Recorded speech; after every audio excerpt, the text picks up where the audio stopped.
Sir Jorge, 72 years old, didn't own a pH meter and had never heard of biochar.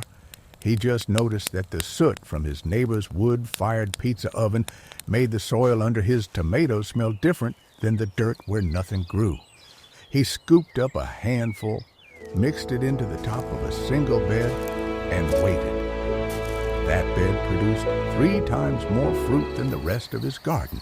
You know that feeling of watching one plant thrive while the others struggle for no reason you can name. This is the trick the agronomists don't want you to know. Not because it's secret, but because it sounds too primitive to take seriously.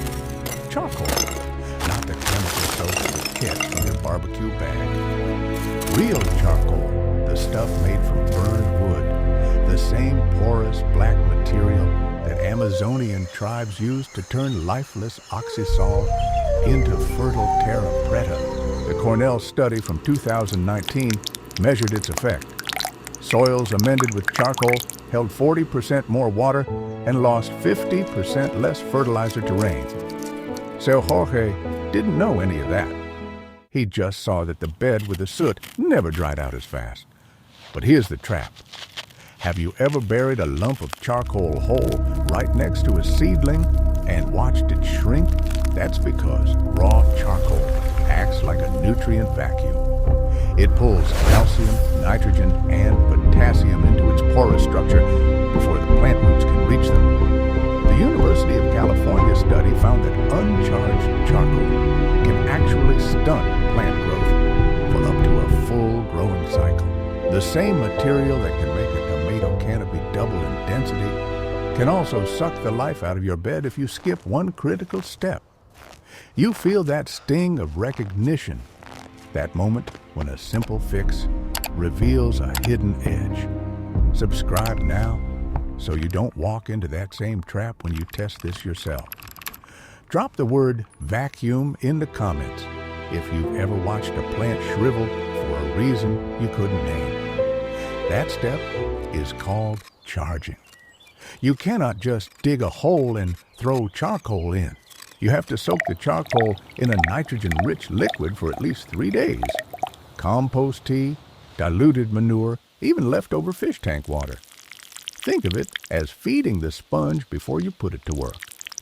When the charcoal is charged, those pores are already packed with nutrients and microbes. When you mix it into the soil, it releases that wealth gradually instead of stealing from your plant's dinner.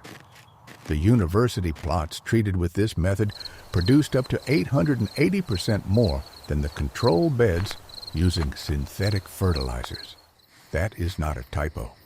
880%. The old gardener didn't believe the number when he heard it on the radio program about organic farming. But he believed what his own hands saw on harvest day. A bucket so full of zucchini that he had to use both arms to lift it, while the uncharred bed yielded just enough for a single evening meal. If the way that sunken feeling hits you when your seedling wilts despite your care feels familiar, stay with me. This is where the real trick starts. You crush the charcoal into small grains, large enough to see with your naked eye, but small enough to sift through your fingers like coarse sand. Not powder, because fine dust compacts and smothers the air pockets your roots depend on. Andrew, the Cornell Extension Master Gardener, recommends pieces about the size of a lentil. The goal is surface area without losing the airflow. You soak those grains in a bucket of compost tea for 4 days. Stir it once every morning. On the 5th day, the water will have turned amber and the charcoal will feel heavy with absorbed liquid. That is your sign that the pores are loaded. Now you drain it and mix it into the top 20 centimeters of your garden bed at a ratio of about 5% by volume. That means for every 10 liters of soil, you add half a liter of charged charcoal. Some people hear this and think it's too much work. You're not that person. You already know the difference between waiting months for a single upgrade and waiting a few hours for a system that keeps paying you back. The charged charcoal will hold nutrients from your regular feeding and release them slowly over time. It also creates a stable home for the beneficial bacteria that break down organic matter. The roots will follow the microbes into the corners of every pore. You know that moment when you open a bag of store-bought compost and smell that fake chemical scent, and your grandmother's voice in your head says you're doing it wrong? That's what Sel Jorge ignored for 20 years until he couldn't ignore the numbers. He started saving charcoal from every source he could find. The cold ash from his fireplace, the bits that fell out of the wood stove, the leftover lumps from a neighbor's outdoor grill. He learned to distinguish between the good black chunks and the briquettes with binders and accelerants that made the soil smell like a chemical factory. That smell is evidence of a system working against you, not for you. If you want to become the gardener who sees through the mask and picks the real thing every time, subscribe and stay in this channel. Type grandmother in the comments if you've ever had that gut feeling that the experts were missing something obvious. The briquette trap is the worst mistake you can make. Commercial barbecue briquettes often contain anthracite fines, sodium nitrate, and borax as ignition aids. These compounds can kill soil microbes, raise the pH to sudden alkaline levels, and leave a residue that suppresses seed germination for up to a year. So Jorge tested this himself by planting beans in 2 identical pots, one with hardwood charcoal and one with briquette ash. The hardwood pot sprouted in 7 days. The briquette pot never did. Real charcoal comes from burning clean wood in a low oxygen environment until the smoke stops. You can make it yourself with a simple metal container over a campfire. Heat the wood at around 300 to 400 degrees Celsius until no visible smoke rises. The result is a lightweight, porous material that feels almost hollow. That porous structure is the key to everything. If you break it open, you will see a labyrinth of microscopic tubes that act like a hotel for water, air, and microbes. Here's where it gets worse before it gets better. If you mix uncharged charcoal into your soil, you will likely see yellowing leaves within 2 weeks. This is the visual signal that your plants are being starved. The charcoal is hogging all the available nitrogen and calcium for its own colonization. The Cornell study documented this effect clearly. Plants in raw charcoal soil showed 50% less growth in the first month. But by month 3, the same plants began to overtake the controls.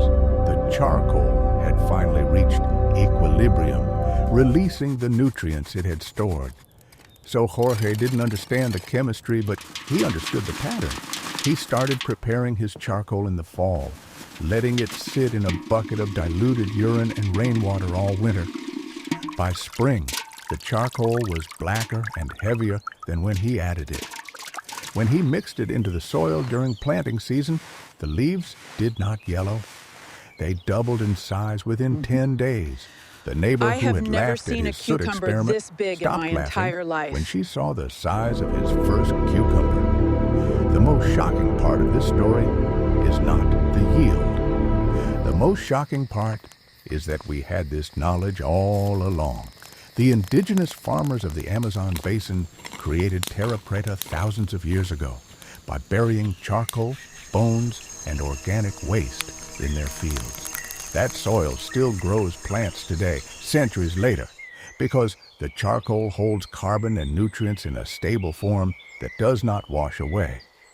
Modern science is still trying to replicate what they accomplished with fire and patience. At what point in this video did you realize you have been burying kitchen scraps wrong your whole life? Write it in the comments. I need to know how many of us were taught the same mistake. The feeling of throwing away money on synthetic fertilizers while the real solution sits cold in your fireplace is a bitter one. But you can fix it tomorrow morning. Here is exactly how to prevent the failure that most beginners face. after you charge the charcoal and mix it into the soil, do not plant immediately. Water the bed deeply and let it sit for 3 more days. This gives the charcoal time to equalize its moisture and allow the microbes to settle in. If you rush this step, the roots may still encounter a dry pocket of charcoal that pulls water away from the seedling. Patience is the mechanism.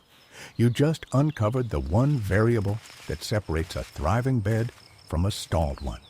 Subscribe now, because the final piece, the exact ratio, the timing, the warning signs, is what turns this from a good idea into your own repeatable harvest. Comment with the word patience if you're ready to apply that 3-day pause and see what changes. Now imagine your rose bush 3 days from now, standing tall under that humid morning sun, the earthworm you saw working in the soil still moving through the rich black grains that you charged yourself, the charcoal you mixed in yesterday, already feeding the bacteria that will feed your plant next week. The 70-year-old gardener did not have a laboratory. He just paid attention to what worked and repeated it. You can do the same. The science behind this is not complicated. Charcoal acts as a long-term carbon bank in your soil, locking away organic material that would otherwise decompose and release into the atmosphere within a few years. A single handful of charged charcoal can remain active in your garden bed for decades, slowly feeding the ecosystem you have built. The Embrapa study from 2020 confirmed that soils treated with charcoal maintained elevated nutrient levels for 12 years after a single application. Your The methods old are gardener, outdated. So Jorge, spent We've his got entire modern life listening to solutions. people This tell is him too his methods simple. were too simple to work. He never argued with them. He just kept burying his winter-prepared charcoal every spring, watching his soil darken and his yields expand while the skeptics continued buying bags of synthetic powder. In the end, the only evidence he needed sat on his dinner table every night. Vegetables that tasted like the soil they came from, not like the chemical factory that produced them. You have everything you need already.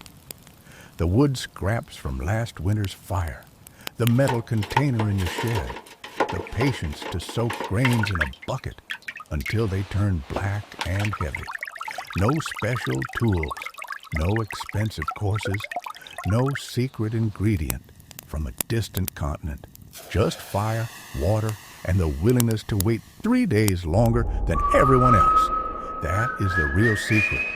The one that has been sitting in your fireplace all along, waiting for you to pick it up and put it to work. Agora que você sabe o que nem os agrônomos entendem, olha para o seu pé de tomate murcho. Amanhã cedo, antes do sol subir, pega os carvões apagados do fogão, quebra eles do tamanho de lentilha, coloca num balde com água da chuva e deixa descansar por 3 dias. Depois mistura na terra e volta aqui semana que vem para me contar o que aconteceu. O segredo do jardineiro idoso não é mágica, é paciência. E agora ela mora no seu quintal, preta e pesada, pronta para transformar cada estação em colheita.